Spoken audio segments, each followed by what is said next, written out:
하나님 주신 말씀 함께 나누겠습니다. 고린도전서 13장입니다. 자, 오늘은 우리가 사랑의 은사에 대해서 우리가 배워보도록 하겠습니다. 한번 고린도전서 13장을 한번 펼치시고, 실제로 성경을 펼치시고, 자, 펼치셨죠? 자, 사도 바울은요 12장을 또 봐주세요. 12장을 보면 우리가 이미 읽었던 여러 성령의 은사들을 소개하고 있어요. 여러 은사들을 소개하면서 마지막 12장 31절에 이렇게 사도 바울이 권면합니다. 우리 31절, 12장 31절 같이 한번 읽어볼게요. 너희는 더 큰 은사를 사모하라. 내가 또한 가장 좋은 길을 너희에게 보이리라. 아멘. 자, 뭐라 그래요? 너희는 이런 많은 은사들이 있지만 무슨 은사를 더 큰 은사를 사모하라 이렇게 돼 있어요. 더욱 큰 은사가 뭘까? 근데 그것을 바로 13장, 이제 13장 넘기시면 뭡니까? 우리가 잘 알고 있는 그 유명한 사랑장이죠. 근데 이 13장은 12장 31절의 말씀을 근거로 본다면 이것은 단순히 어떤 사랑의 개념을 말하는 것이라기보다, 따라합시다, 사랑의 은사에 대한 말씀이다 이렇게 보시면 좋아요. 사랑의 은사에 대한 말씀. 그래서 이 고린도서 13장은 사랑의 은사에 대한 말씀이고, 그리고 이 사랑의 은사들은 여러 가지로 성경에서 소개되어지고 있습니다. 한번 표를 한번 보여주시면, 사랑의 은사도 우리가 지식의 은사, 영적 은사들을 했고, 사랑의 은사들을 보면 이런 은사들이 있습니다. 재밌는 것은 자원적 가난의 은사, 독신의 은사도 있습니다. 근데 이런 은사들이 바로 사랑의 은사에 해당이 되는데, 성경에 보면 직접적으로 그 은사 이름을 이렇게 명명한 것도 있고, 실제로 성경에는 그 이름은 없지만 어떤 상황이나 어떤 인물을 보면서 그것을 은사로 개념화한 것들도 있어요. 자, 예를 들면 이 독신의 은사가 바로 그런데요. 이 독신의 은사라고 하는 말은 성경에는 없습니다. 분명히 뭐 자원적 가난의 은사 이런 것도 사실은 없습니다. 그런데 어떠한 상황과 어떤 인물을 통해서 그것을 개념화한 거죠. 이 독신의 은사의 대표적인 사람이 누구냐 하면 사도 바울입니다. 사도 바울은 평생을 결혼하지 않고 오직 복음에만 전념했죠. 비교될 수 있는 것은 베드로 사도는요 아내와 같이 다니면서 사역을 합니다. 근데 이 사도 바울은 혼자 결혼하지 않고 오직 주의 복음을 전하는 일에 전념했던 그런 사도가 바로 사도 바울입니다. 사도 바울이 결혼에 대해서 설명하는 내용이 나오는데, 고린도서 7장 32절부터 38절 같이 한번 읽어보도록 하겠습니다. 나는 여러분이 염려 없이 살기를 바랍니다. 결혼하지 않은 남자는 어떻게 하면 주님을 기쁘게 해드릴 수 있을까 하고 주님의 일에 마음을 씁니다. 그러나 결혼한 남자는 어떻게 하면 자기 아내를 기쁘게 할 수 있을까 하고 세상 일에 마음을 쓰게 되므로 마음이 나뉘어 있습니다. 그러므로 자기의 약혼녀와 결혼하는 사람도 잘하는 것이지만 결혼하지 않는 사람은 더 잘하는 것입니다. 아멘. 여러분, 이 말씀 오해하지 마세요. 결혼하지 말라 그런 말이 아니에요, 절대. 무슨 말인지 아시겠죠, 그죠? 결혼을 하지 않고 복음에 전념하고 싶은 사람, 하나님의 일에 전념하고 싶은 사람들을 말하는 거예요. 근데 결혼을 하다 보면 주님에게만 우리가 전념할 수 없고, 우리가 가족들을 돌보고 또 아내를 챙기고 그런 일들을 해야 되기 때문에 분산될 수 있다는 거죠. 마음이 나뉘어질 수 있다는 거죠. 그런데 가능하면 정말 독신으로 사는 것이 불편하지 않고, 그리고 주님의 일에 온전히 헌신하고 싶은 마음이 있는 사람들은 그렇게 하십시오라고 말하는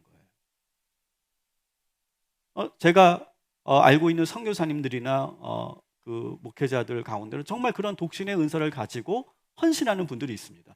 정말 온전히 선교지에서 만난 아이들이 내 아이다 그렇게 생각하고, 왜 내가 결혼을 해서 낳은 아이가 있으면 마음이 분산되고 마음이 나눠질 것이니까 온전히 내가 이 선교지에 있는 아이들을 내가 내 자식처럼 키우겠다, 그런 마음으로 독신을 유지하면서 사역하는 그런 선교사님들과 사역자들이 얼마나 많이 있습니까? 바로 그런 것이 바로 사랑의 은사 가운데 독신의 은사다, 이렇게 말할 수 있겠죠. 이렇게 명명하지 않았지만 이러한 여러 가지 사랑의 은사들이 있다라고 하는 걸 여러분에게 보여드리는 겁니다. 저는 이전 교회에서 참 많은 성도들을 제가 만나봤잖아요. 제가 있었던 교회 등록교인만 3만 5천 명, 지금 4만 명 될 텐데요. 상상이 안 되시죠, 여러분? 제가 수만 명을 제가 봤어요, 성도들 16년 동안. 그래서 수많은 성도들을 보면서 제가 관찰하면서 느낀 게 있어요. 재밌는 거는요, 같은 교회를 다니고 같은 신앙생활을 하는데 참 다양해요. 참 다양해요. 어떤 사람들은요, 지적인 은사를 갖고 있는 분들은 그런 지적인 은사를 가지고 신앙생활을 하는 성도들이 있고요. 또 어떤 성도들은 영적인 은사를 사모하는, 그래서 어떤 신비한 영적 체험을 아주 중요시하는 성도들도 있었어요. 그리고 지금 오늘 우리가 다루고 있는 특별히 사랑의 은사를 받은 성도들을 저는 참 많이 봤고, 그리고 그 사랑의 은사를 가지고 교회를 위해 헌신 봉사하는 성도들을 저는 참 많이 봤어요. 근데 제 기억에는요, 이 사랑의 은사를 받았고 사랑의 은사를 교회를 위해 봉사했던 성도들이 더 많이 기억이 남는 것 같아요, 개인적으로는. 근데 이 사랑의 은사를 받은 사람들은 어떤 사람들이냐? 이런 사람들이에요. 하나님의 사랑을 누구보다도 크게 느끼는 사람이에요. 그러니까 이런 분들은 일단은 사랑이 많고 정이 많다, 뭐 따뜻하다, 그런 게 아니라 하나님의 사랑이 너무너무 크게 느껴지는 거예요. 그러니까 그 사랑이 너무 절절하게 느껴져서 내가 받은 사랑을 어떻게든 막 보답하고 싶은 거 있죠. 그 사랑에 내가 응답하고 싶은 거. 내가 받은 그런 예수님의 그 사랑과 그 희생을 이제는 내가 실천해야 되겠다, 그런 마음을 막 불같이 갖고 있는 그런 성도들이 바로 이 사랑의 은사를 받은 사람들이죠. 그러니까 머리로만 그 사랑을 느끼는 것이 아니라, 그냥 감정으로만 느끼는 것이 아니라, 내가 이제 받았으니까 이제 내가 하나님께 드려야 되고 내가 하나님을 위해서, 교회를 위해서 봉사해야 되겠다, 막 그 뜨거운 그런 열정이 막 있는 성도들입니다. 그 중에 대표적인 사람이 저는 사랑의 원자탄 손양원 목사님이라고 생각해요. 제가 이 영화 포스터를 오랜만에 제가 봤는데, 이 영화는 저희 아버지하고 극장에 가서 본 영화입니다. 저희 아버지하고 극장 가서 본 영화가 3개가 기억나는데, 하나는 사랑의 원자탄 손양원 목사님, 그 다음에 주기철 목사님 저 높은 곳을 향하여, 그런 것만 보여주셨어요. 그리고 유일하게 오락영화 킹콩, 지금도 기억이 나요. 킹콩. 근데 우리 아버지랑 영화를 보면 좀 그런 게 뭐냐면, 자꾸 나한테 설명을 하려고 그래. 야, 저거는 뭐고 알아요. 그리고 어릴 때부터 막 설명을 해주시려고 했던 그런 기억이 있습니다. 근데 어쨌든 제가 초등학교 정말 한 2학년일까? 어릴 때 정말 이 영화를 봤는데 지금도 그 감동이 있어요. 손양원 목사님 어떤 분입니까? 자기 2 아들을 죽인 그 공산당 당원이었던 그 원수를 양아들로 삼죠. 그리고 그 아들을 정말 사랑합니다.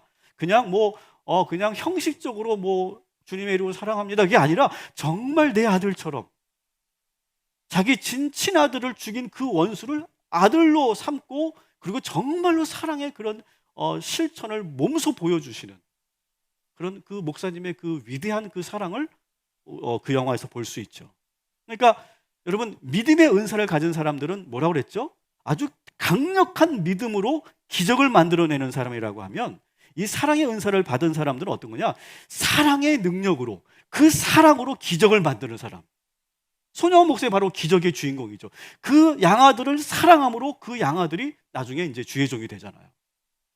그러니까 그런 놀라운 사랑의 기적을 만들어내는 사람들이 바로 이 사랑의 은사를 받은 사람이다, 이렇게 말할 수 있습니다. 그리고 여러분에게 소개해드렸던 것처럼 이 고린도서 13장은 사랑의 은사가 무엇인지를 말해주는 그런 구절이에요. 단순히 어떤 좀 전에 말씀드린 것처럼 어떤 사랑이란 무엇이다 라고 하는 것이 아니라 여러분 사랑의 은사 이렇게 여러분이 축약된 그러한 말로 여러분이 이해하시면서 오늘 말씀을 읽어야 더 이해가 잘 될 거예요. 자, 그러면 사랑의 은사를 무엇이라고 말하는지 우리 한번 구체적으로 보도록 하겠습니다. 우리 4절부터 7절까지 우리 다시 한번 읽겠습니다. 사랑은 오래 참고 사랑은 온유하며 시기하지 않으며 사랑은 자랑하지 아니하며 교만하지 아니하며 무례히 행하지 아니하며 자기의 유익을 구하지 아니하며 성내지 아니하며 악한 것을 생각하지 아니하며 불의를 기뻐하지 아니하며 진리와 함께 기뻐하고 모든 것을 참으며 모든 것을 믿으며 모든 것을 바라며 모든 것을 견디느니라. 아멘. 자, 여러분도 잘 아시는 것처럼 이 고린도 교회는 성령의 은사가 정말 많이 쏟아졌던 성령 충만한 교회였다고 말씀드렸죠. 그러면서도 동시에 이 고린도 교회는 문제가 있었는데 그렇게 성령의 은사가 충만함에도 불구하고 교회에 갈등이 계속 있었어요. 계속 긴장이 있었어요. 그래서 사도 바울은 지금 12장에서 너희들이 여러 이러한 은사들을 받았지만 더 큰 은사를 사모하라. 무슨 은사? 사랑의 은사를 사모하라. 여러분, 사랑이 없으면 교회는 부흥할 수가 없어요. 존속할 수가 없어요. 자, 그렇다면 이 사랑의 은사는 무엇인지를 한번 볼게요. 따라합시다. 사랑의 은사를 받으면 오래 참게 됩니다. 자, 사랑은 오래 참고 이렇게 돼 있잖아요. 그러니까 교회 안에서 우리가 성도들 간에 나하고 맞지 않는 성도들이 있을 수 있어요. 때로는 갈등이 생길 수도 있고 그 관계가 불편해질 수도 있어요. 그런데 그럴 때 사랑의 은사를 받은 사람들은 어떻게 한다고요? 오래 참는다는 거예요. 오래 참는다는 게 뭐예요? 그 관계를 포기하지 않는다는 거예요. 갈등이 생겨도 상처를 받아도 실망했어도 오래 참는 거예요. 그게 바로 사랑의 은사의 능력인 거죠. 그래서 사랑의 은사는 관계를 포기하지 않는 능력인 거예요. 여러분, 우리가 신앙생활하면서 때로는 누군가로부터 실망할 수 있고 관계가 불편하다 할지라도 사랑의 은사로 그 모든 시험을 극복하시기를 주님의 이름으로 축원합니다. 또 따라합시다. 사랑의 은사를 받으면 온유해집니다. 자, 이 온유라고 하는 단어를 영어 성경으로 보니까요, kind라고 번역이 되어 있더라고요. kind.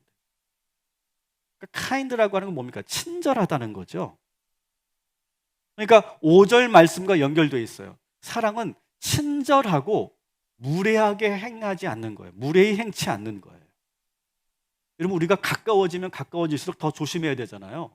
근데 우리는 가까워지면 좀 무례해지는 경향이 있어요. 그리고 표현에 인색해지고. 가족들이 그렇죠.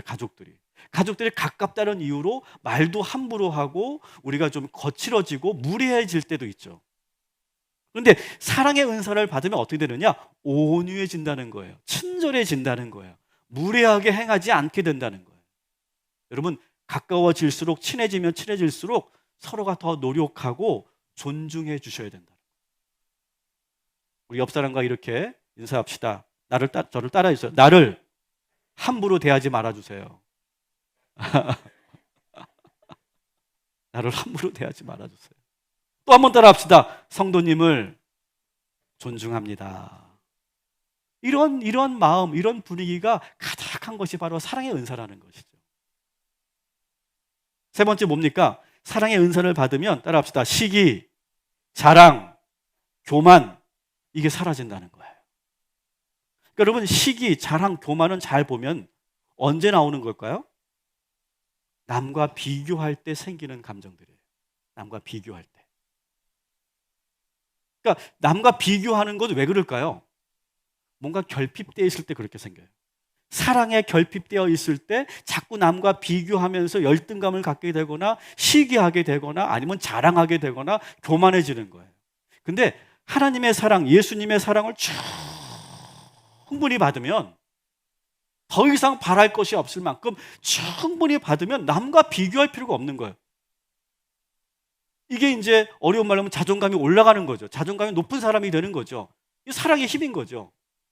그래서 사랑에 충만하게 받게 되고 결핍이 사라지면 남과 비교할 필요도 없고 자랑할 필요도 없고 교만하게 누구보다 내가 높으니 낮으니 그런 거 생각할 필요도 없는 거예요.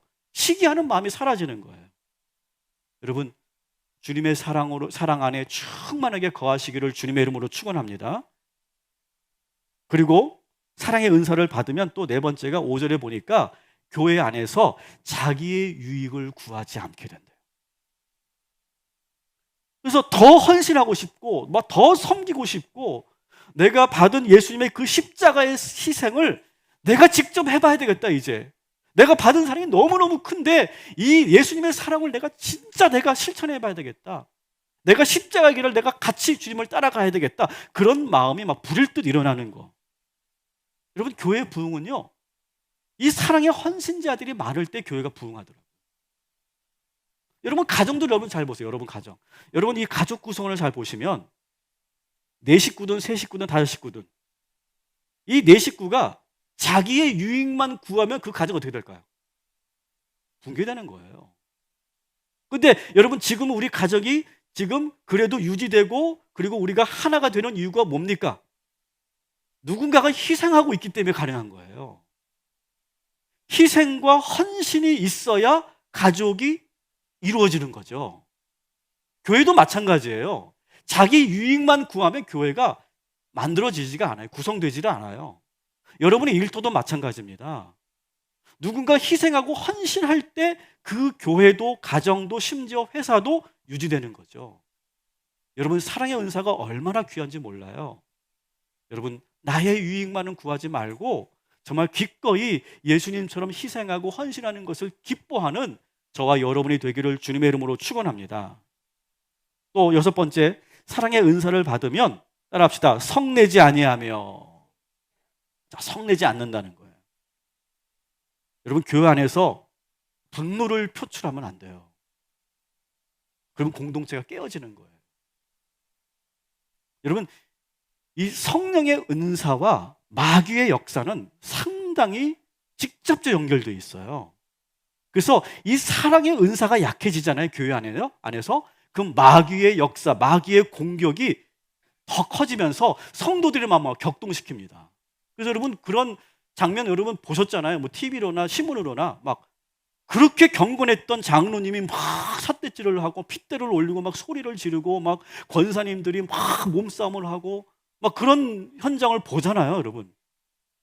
저는 한 번도 참 감사한 건 그런 교회를 제가 만나보지 못한 게 참 감사해요. 근데 그게 왜 그럴까요? 그렇게 믿음이 좋고 경건했던 그 장로님, 권사님, 집사님들이 왜 그렇게 될까요? 사랑의 은사가 약해지면서 마귀가 그걸 격동하는 거죠. 그래서 따라합시다. 사랑의 은사는 마귀의 공격을 이기는 은사입니다. 여러분, 우리 교회가 사랑의 은사로 마귀의 공격을 이겨내는 그런 건강한 교회가 되기를 주님의 이름으로 축원합니다. 또 일곱 번째로 사랑의 은사를 받으면 따라합시다. 참고, 믿고, 바라고, 견디게 합니다. 여러분, 고린도 교회가 여러 갈등이 있었다고 했었죠. 그런데 여러 갈등을 이길 수 있었던 것은 바로 이 사랑의 은사가 그 교회에 있었기 때문에 그래요. 그래서 끝까지 서로를 참아주고 믿어주고 바라봐주고 견디어주는 거죠. 저는 자녀를 키우면서 저는 그걸 참 많이 느끼는 것 같아요. 참아주고 믿어주고 바라봐주고 견디어주는 거. 이것밖에 없구나. 이것밖에 없구나. 여러분, 교회가 견고하게 설 수 있는 것, 또 바로 이런 사랑의 능력인 거죠. 이게 사랑의 능력이에요. 여러분, 사랑의 은사를 여러분 사모하시고 사랑의 은사를 받으셔서 여러분 가정에서도 다시 한번 따라합시다. 참아주고 믿어주고 바라봐주고 견디어 주시기를 주님의 이름으로 축원합니다. 이게 바로 사랑의 은사의 능력인 거예요. 자, 이제는 이 사랑의 은사를 받은 사람들이 이제 그것을 어떻게 표현하고 어떤 은사로 나타나는지를 여러분들에게 다양한 사랑의 은사들을 소개하려고 하는데, 이 사랑의 은사를 소개하고 있는 구절이 있습니다. 로마서 12장 5절부터 8절까지 말씀 우리 같이 읽겠습니다. 우리에게 주신 은혜대로 받은 은사가 각각 다르니 혹 예언이면 믿음의 분수대로, 혹 섬기는 일이면 섬기는 일로, 혹 가르치는 자면 가르치는 일로, 혹 위로하는 자면 위로하는 일로, 구제하는 자는 성실함으로, 다스리는 자는 부지런함으로, 긍휼을 베푸는 자는 즐거움으로 할 것이니라. 아멘. 자, 7절부터 다시 보세요. 7절에 보시면 섬기는 일, 이게 섬김의 은사를 말합니다. 자, 8절 위로의 은사, 구제의 은사, 긍휼의 은사. 이게 다 그게 그거 같은데, 근데 약간씩 여러분 이 개념이 다르다는 걸 여러분 오늘 이제 꼭 이해하고 배우고 돌아가시면 좋겠어요. 자, 먼저 따라합시다. 긍휼의 은사. 자, 이 긍휼의 은사는 뭐냐 하면 이 사람들은요 자꾸 어려운 사람들이 자꾸 보여요. 그러니까 병고침의 은사를 받은 사람은 어떤 사람이 보일까요? 아픈 사람이 보여요. 근데 이 긍휼의 은사를 받은 사람은 어려운 처지에 있는 사람들이 자꾸 눈에 들어와요. 자꾸 마음이 쓰여요. 그리고 어떻게든 내가 무슨 일을 하든 내가 돕고 싶은 마음이 자꾸 올라오는 사람들이 바로 이 긍휼의 은사예요. 그래서 이 긍휼의 은사를 받은 사람들은 어려운 이웃을 보면 지나칠 수 없는 사람들.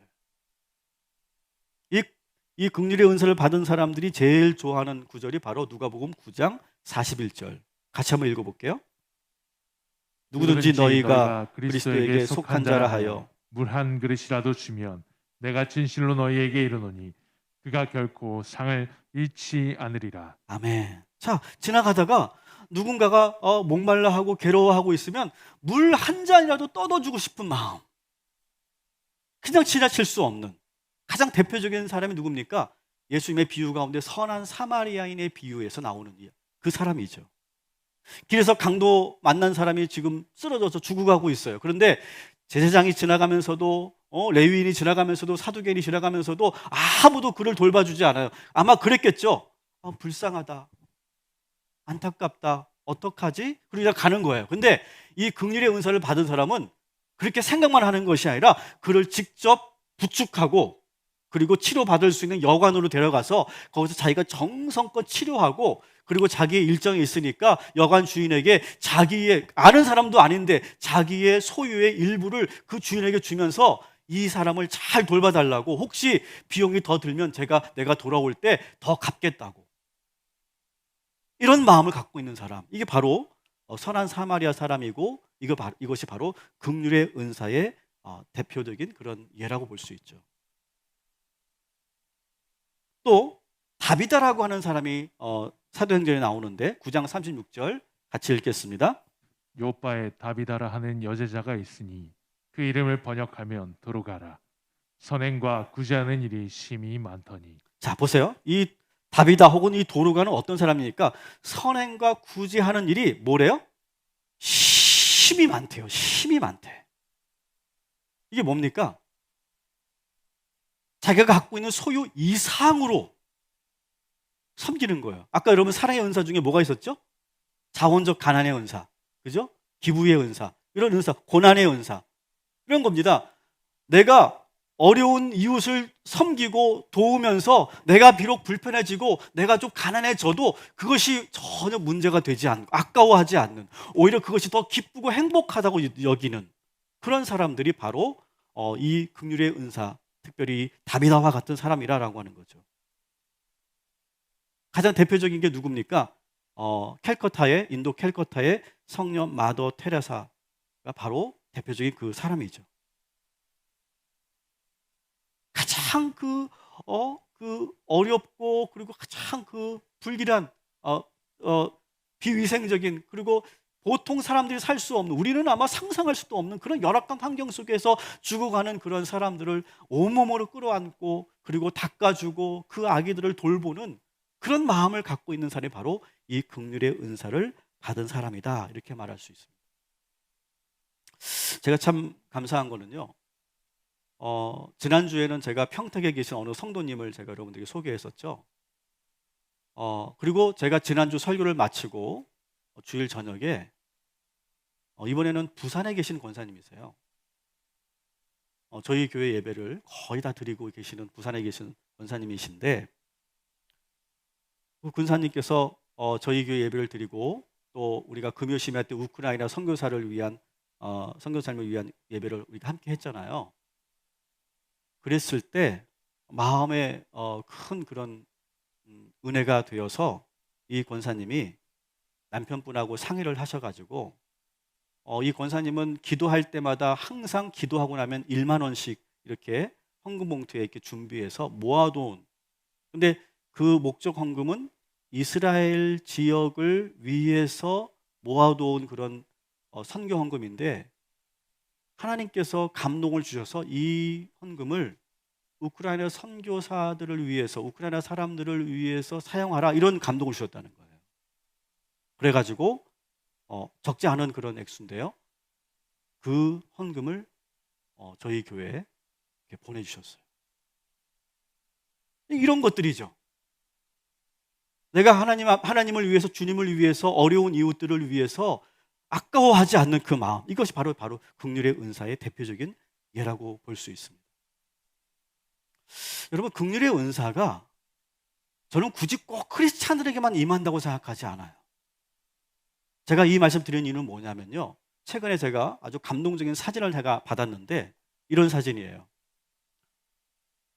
독일 국민들인데, 독일 국민들이 지금 어떤 운동을 벌이고 있냐면, 우크라이나에서 지금 피신 나온 난민들에게 자기 집을 개방하자, 그래서 피켓을 들고 있는 거예요.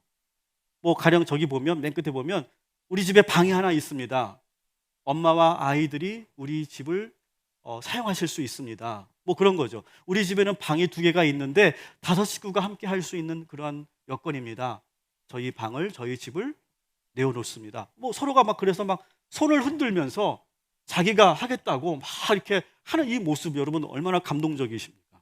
그죠?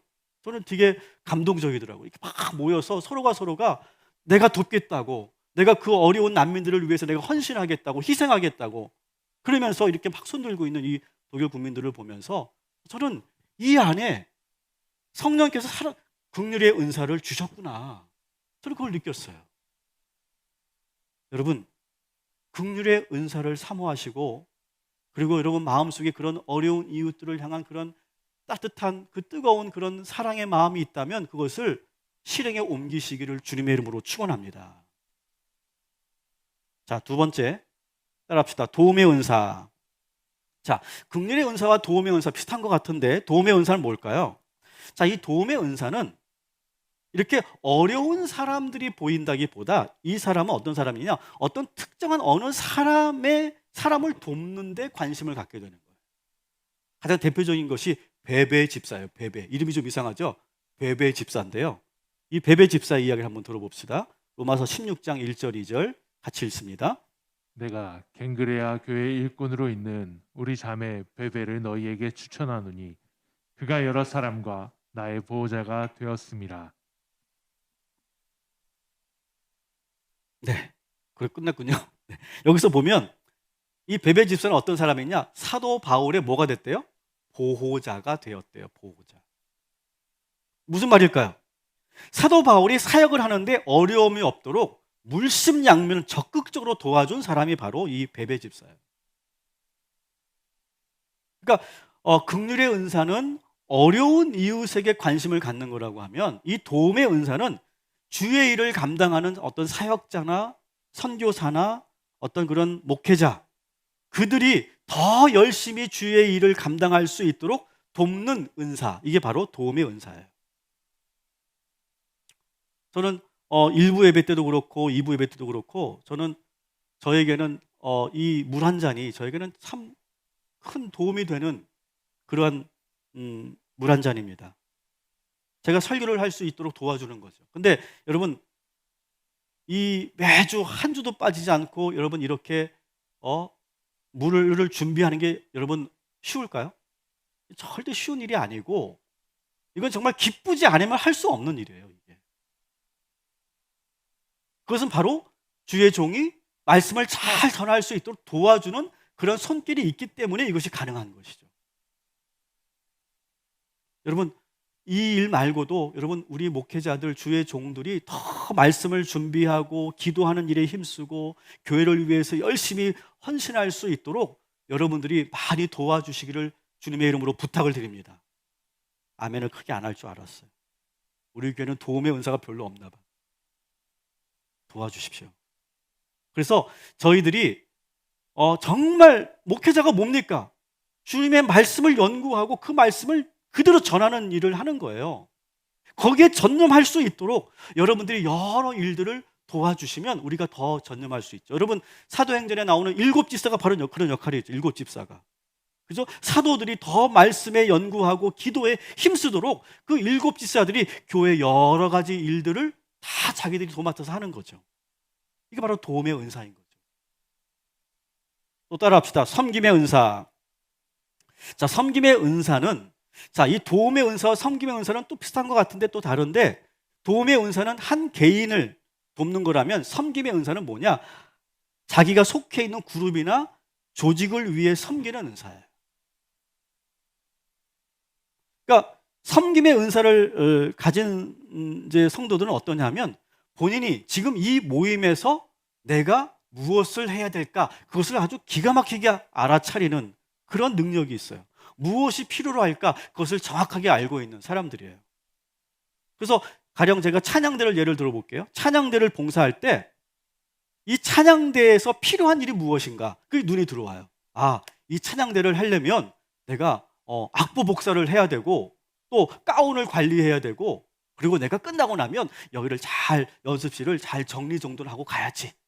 그런 마음이 막 일어나는 거예요. 근데 그것은 어느 한 개인을 위해서 그렇게 마음이 가는 것이 아니라 그 찬양대를 위해서.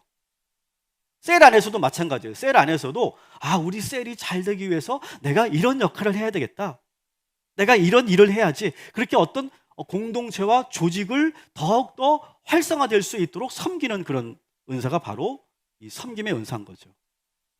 독일의 신학자 슈바르트 박사가 연구를 했는데 이 도움의 은사와 섬김의 은사는 거의 81%의 성도들이 동시에 가지고 있는 경우가 많이 있다라고 하는 그런 통계도 발표가 됐어요. 그래서 이 섬김의 은사를 갖고 있는 사람들은 딱 보면 우리 교회가 뭐가 필요하구나.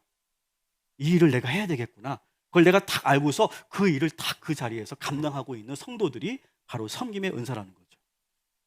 여러분 섬김의 은사를 사모하시고 여러분 그렇게 기쁘게 섬겨 주시기를 주님의 이름으로 부탁을 드립니다. 네 번째 따라합시다. 위로의 은사. 자, 로마서 5장 8절에 보면 혹 위로하는 자면 위로하는 일로 이런 말이 있습니다. 그러니까 이 위로의 은사 혹은 상담의 은사라고도 말하는데 이 위로의 은사를 받은 사람들은 어떤 사람들이냐? 마음에 상처가 있거나 시험 든 사람이 자꾸 마음에 쓰이는 사람. 자, 병고침의 은사를 갖고 있는 사람은 어떤 사람이라고? 육신의 고통과 질병을 보면서 안타까워하는 마음이라면 이 위로의 은사는 그 사람의 마음의 그 상처와 그 시험을 자꾸 도와주고 싶은 마음이 그냥 두지 않고 그 사람을 내가 붙잡아 줘야 되겠다라고 하는 마음이 불을 듯 일어나는 사람이에요. 데살로니가 전서 5장 14절 같이 읽어보겠습니다. 또 형제들아 너희를 권면하노니 게으른 자들을 권계하며 마음이 약한 자들을 격려하고 힘이 없는 자들을 붙들어 주며 모든 사람에게 오래 참으라. 아멘. 자, 뭐래요? 마음이 약한 자들을 격려하고 힘이 없는 자들을 붙들어 주고 모든 사람에게 오래 참는. 이게 바로 위로의 은사의 대표적인 구절이죠. 그래서 이 상담의 은사, 위로의 은사를 받은 사람들은 오랜 시간 들어주고 공감해지고 지지해주는 거예요. 그래서 오랫동안 그 사람의 그런 이야기를 듣는데 그것이 힘들지 않고 또 그 사람이 그렇게 위로해 줌으로 인해서 그 사람이 회복되는 걸 보면 너무 보람이 느껴지는, 그것이 너무너무 행복한 그런 사람들이 바로 위로의 은사를 받은 사람이죠. 저는 우리 동탄 꿈의 교회 우리 권사님들이 바로 이 위로의 은사, 상담의 은사를 사모하셔야 되고 우리 교회 권사님들이 바로 그런 역할을 감당해 주시기를 부탁을 드립니다. 아멘을 안 하시네. 아멘.